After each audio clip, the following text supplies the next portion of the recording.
Hello, this is Thrill Seeker Haven. I am having the hardest time recording this video. Either I don't hit record, or my mic's not around, or I don't know, something just keeps happening. But this is a little different message that the Universal Orchestration with its own little series. And I might do more of those. Not sure what this one is. We're just going with the flow. I don't always know what that is. The first card we had today, though, is Disappointment. It is not the end. There is hope even in the darkest of nights, or in the endless fumbles of trying to do a video. But there is hope ahead. Have courage and take heart, for there is hope. So those two cards are very similar. They definitely tell a story of a lot of disappointment for it to kind of come across in two cards. Also, clarifying those is the King of Swords. So he sees that this isn't just a figment of his imagination, and that there is real light at the end.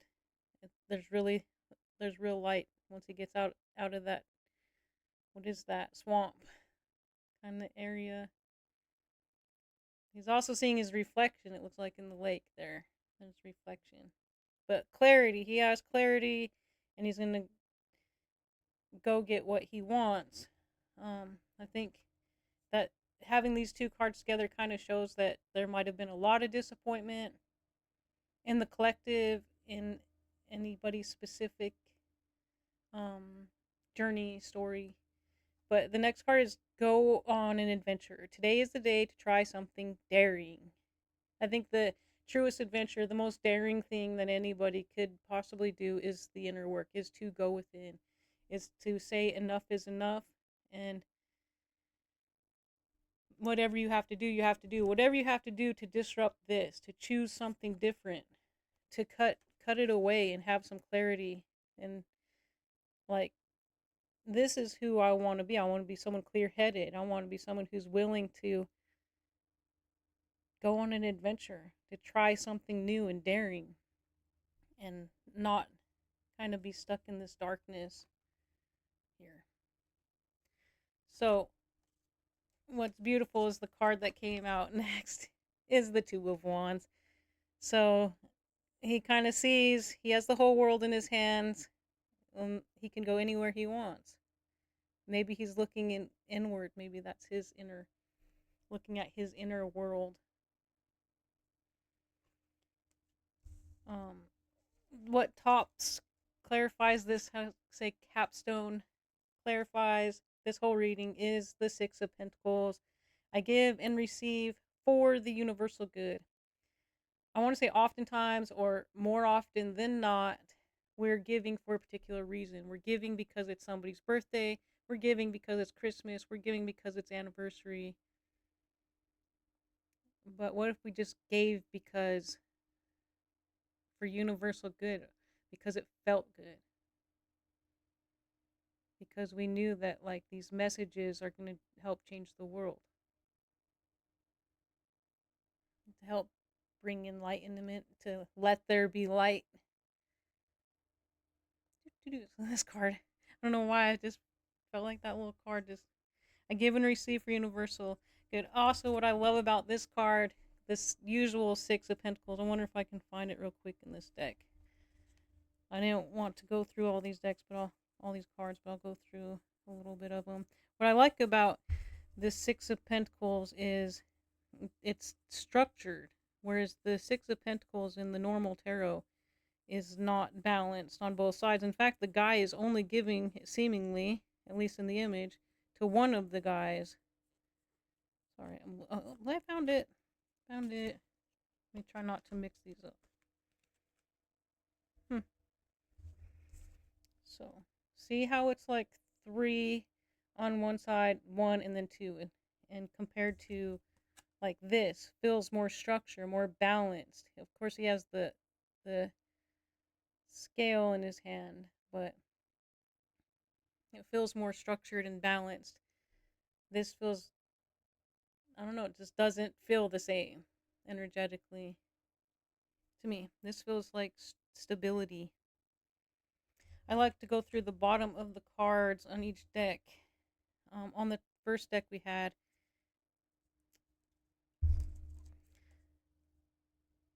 is, it seems like I got my cards messed up. Practice freedom. Go on an adventure. Practice freedom. This feels like rising from the phoenix rising, like from the ashes. Oh, look at it. Oh, wrong card. There we go. Like, he literally feels like rising from the ashes. Because he's like going straight up. he's not flying forward like this horse. He's flying straight up. But practice freedom. Release the weight of judgment. So that could be self-judgment. That could be any kind of judgment. Judgment of the situation. Maybe it really wasn't a disappointment and there was a gem of that's still yet to be seen. We also have today is the day, and we also had today. The word today was in this card. So today is the day to try something new. Today is the day. It's time to begin the journey. And I don't know what that is for you, but it is to truly give and receive for the universal good and for no other reason. No other reason. Not because it's a birthday or a Christmas. Like, give from my heart, receive from my heart.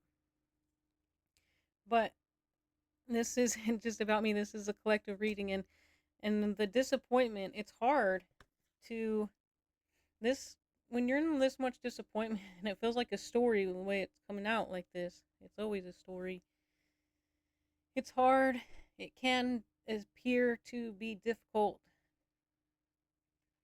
especially when you don't have the clarity to navigate in the darkness and to see that you're actually free, that there is actually freedom. You can just fly out of those trees all the time. You just have to make the choice. You have to be the one to choose. And you have that choice. We always have that choice to choose how we feel, to choose our circumstances. I know when we're a child or being taken care of in whatever way, we might not always have that exact choice. But disappointment is not the end. There's hope even in the darkest of nights. So even if you can't just phoenix your way out of it, you still know that there's hope ahead, and disappointment's not the end. And on the bottom of the second deck, which is the tarot deck, we have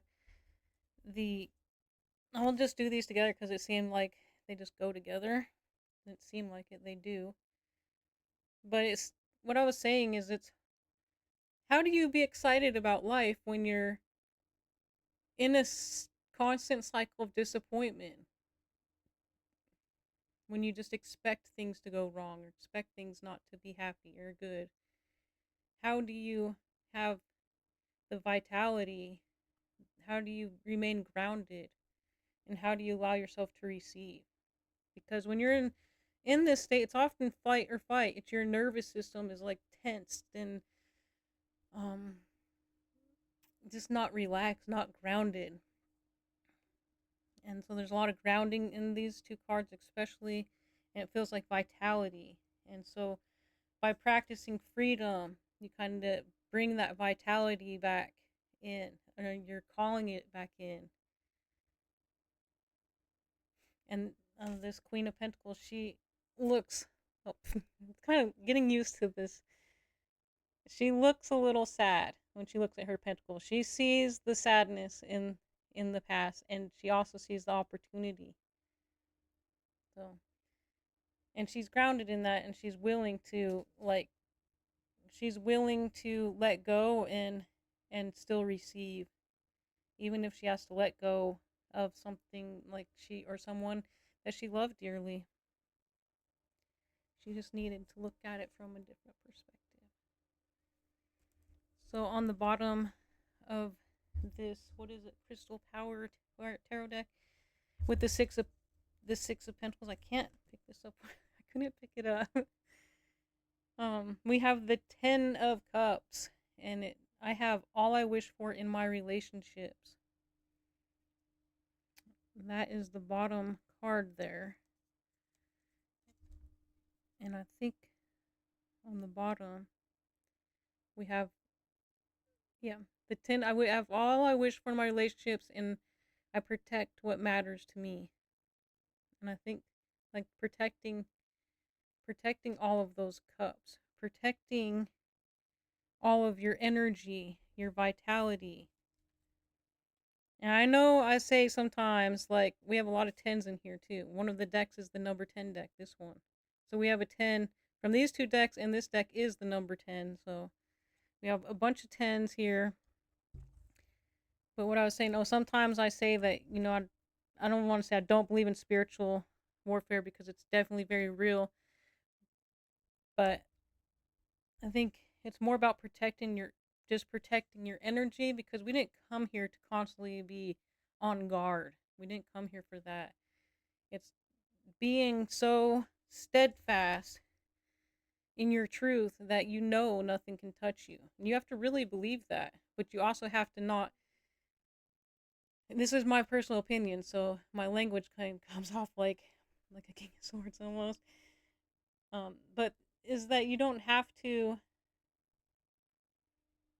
believe that people can attack you. However, if you continue to mingle with these lower vibrational people, and I don't even like to call them that, because they're still love. Even the mean ones, they're still, therefore everything is love.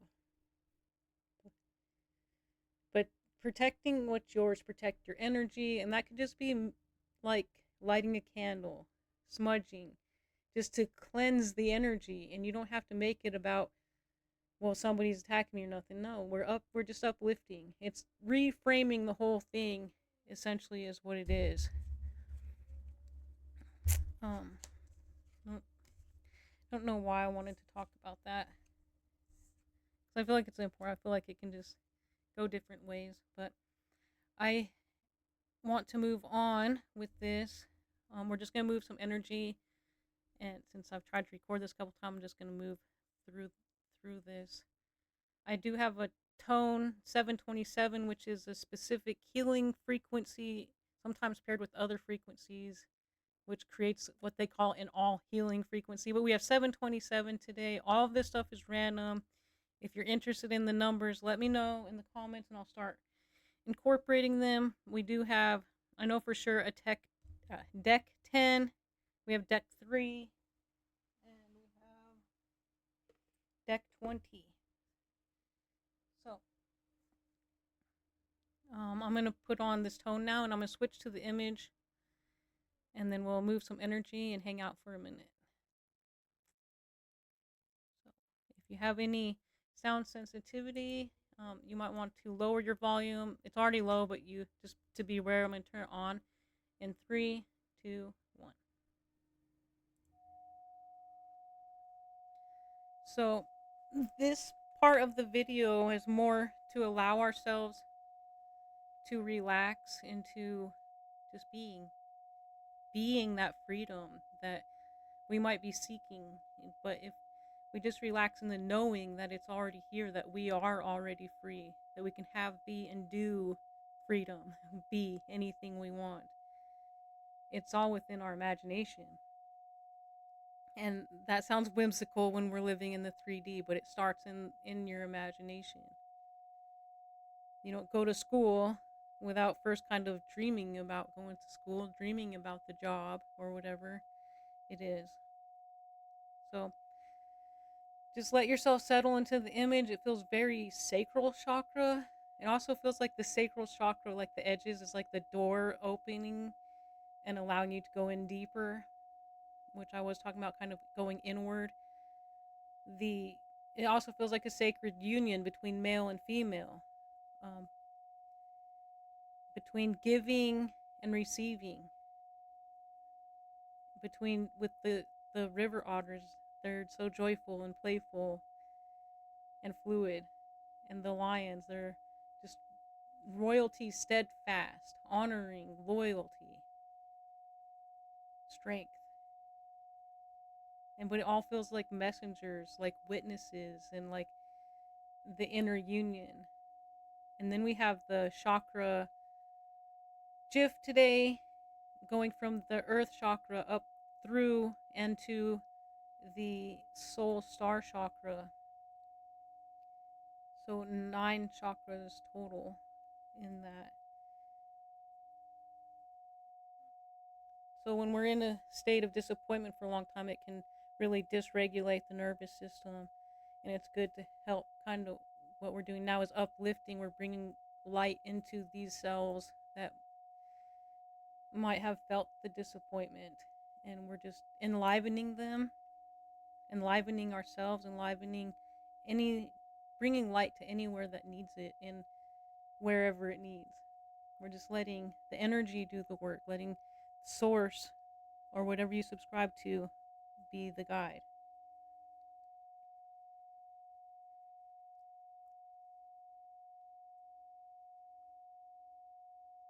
Just uplifting the consciousness, collective consciousness for a moment.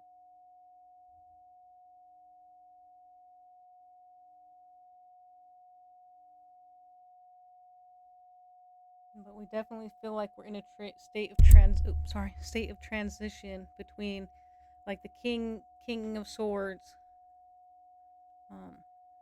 He's like in his truth, and he's clear-headed, and he's also the two of wands figure standing at the edge of the known, like sensing forward. He also has the whole world in his hands. He's seeing, imagining.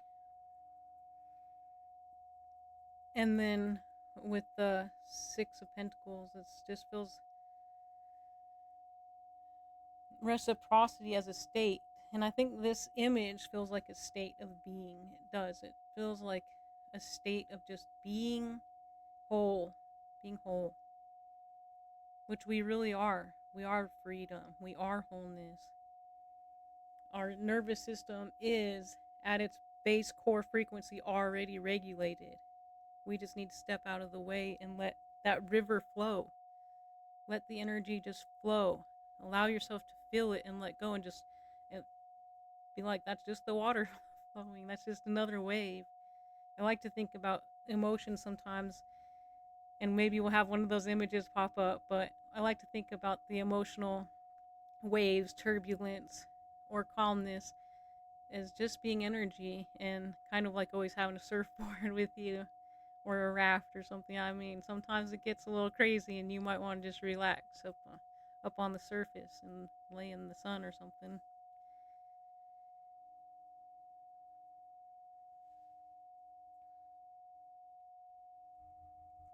So we're going to bring in some calmness. We're going to allow it to settle into all of the cells of our body, all of the cells of the universe that are willing and open for the highest good, for the universal good.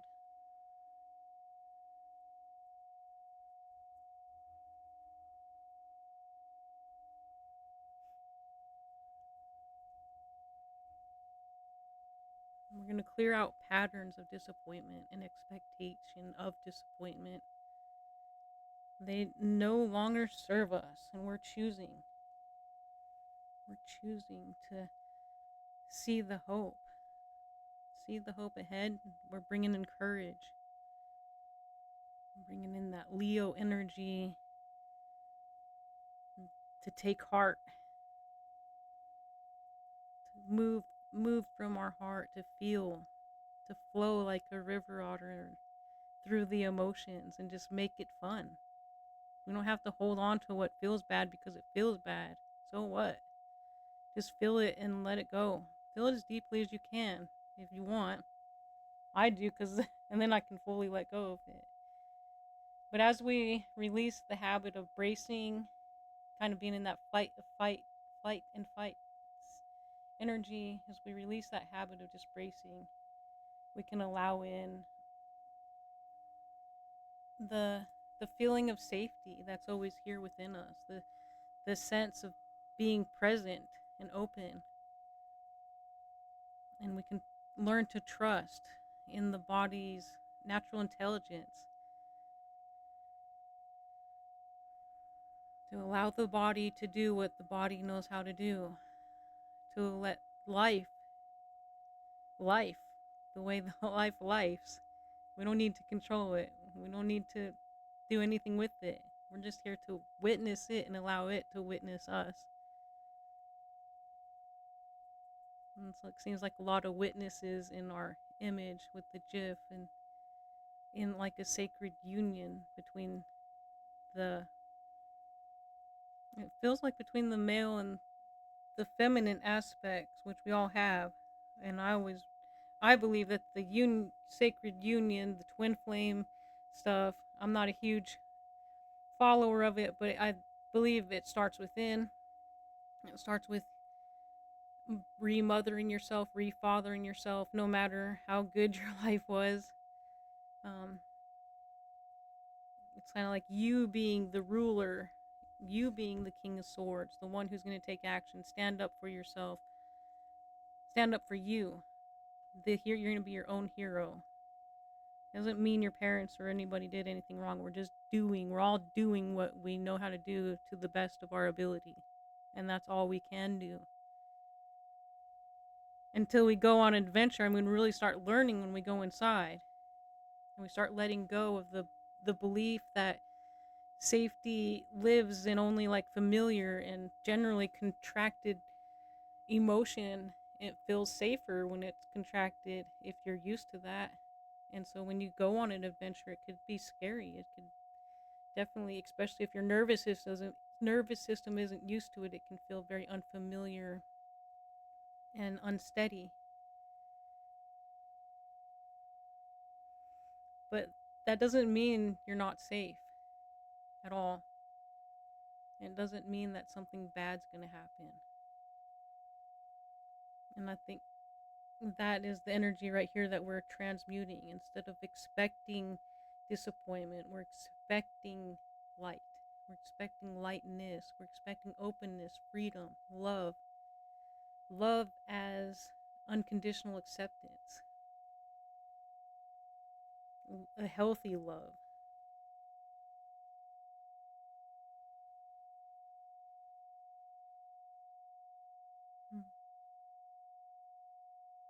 We're going to bring in some energy to make space for more ease, more presence, and gentle confidence.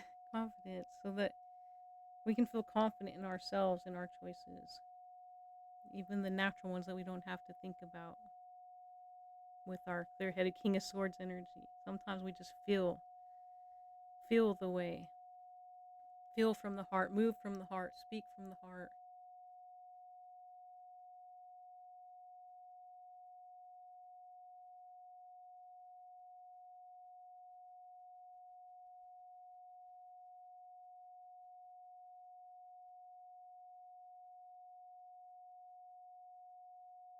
We're bringing in the energy of receiving. Hard to receive when you're in the flight or fight. You kind of, that the that's generally the more feminine aspect, and flight or fight is a lot of masculine. So maybe we're kind of inviting more feminine energy so that we can allow the receiving to be as natural as giving, to allow curiosity to replace expectation, disappointment, sadness, just curiosity, and allow wholeness to be just remembered because it's right here, right now. You are whole. You are enough.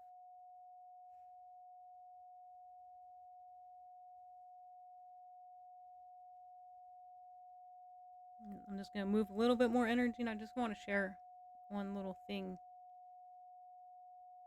that's helped me, and it might help other people. And I'm on my own journey, moving through everything I'm moving through. But um, as somebody who loves to write, I created like a character, a feminine character, and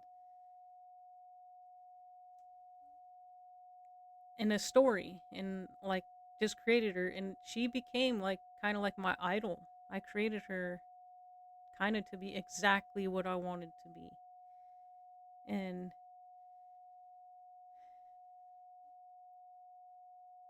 I named that like my inner feminine.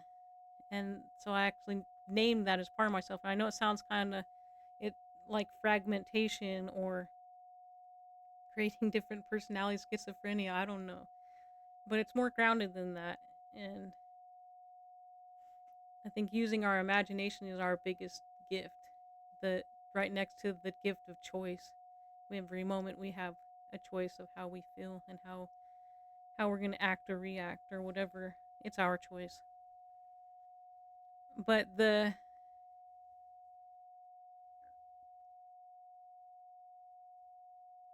a study about kind of like when all that MK Ultra stuff in the 80s was popular. There was a study about how they would kind of talk somebody into a new persona like that, and but this new persona wouldn't have like some kind of disease, where the day-to-day person, the born identity or what they're named, has a disease.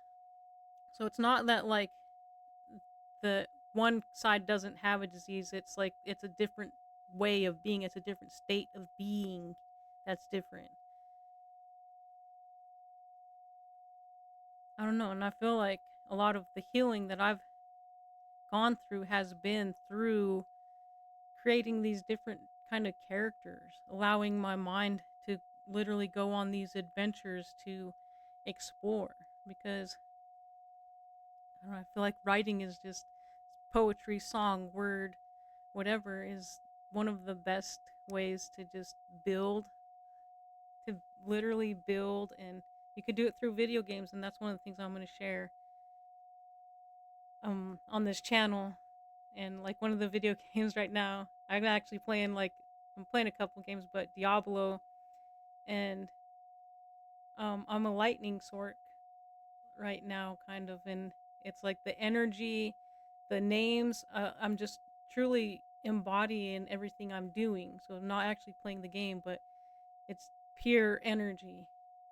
It and it's really it's fun when you make it an inner practice. And the same thing with the writing. It's the exact same thing. Is you can I think Alan Moore talks a little bit about this. You create these characters and you can reshape basically your identity. And we've seen it in studies and talk like I was talking about if you ever want to look up that. But I just wanted to put that out there in case anybody was interested in creating character. I wouldn't do it with the goal of not to have a disease or anything. I would first just create the character. Where are they born? What's their family? What's their situation? What are their goals? Make it exciting, or make it however you want to make it. And you don't have to write, you could imagine it. You could watch a movie, a favorite movie. I don't know. But go on an adventure. Go on an adventure in your mind. Go on an adventure inward. Go on an adventure anywhere that's really going to fulfill you. Go on an adventure into your solar plexus is what it looks like. And meet the lions and the river otters and find yourself in union before spirit. Being supported and as always, as you always are, in joy, love, and compassion. We can choose every moment to give and receive in joy, love, and compassion, to give and receive for the universal good, and to love all, to love, love.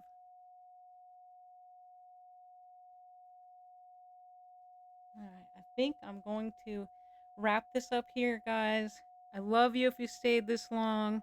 I love you if you didn't stay this long. I hope anybody who might have needed this energy of movement is feeling the freedom, is practicing freedom. And just know that you are enough and you have enough. And when we really appreciate what we do have, it allows us to receive more things to appreciate. So allow yourself to have enough and be enough. Allow yourself to be free, feel free. It's just in your imagination, it's just a choice. Allow yourself to be loved, to feel love, to redefine love if you want to. It's your world.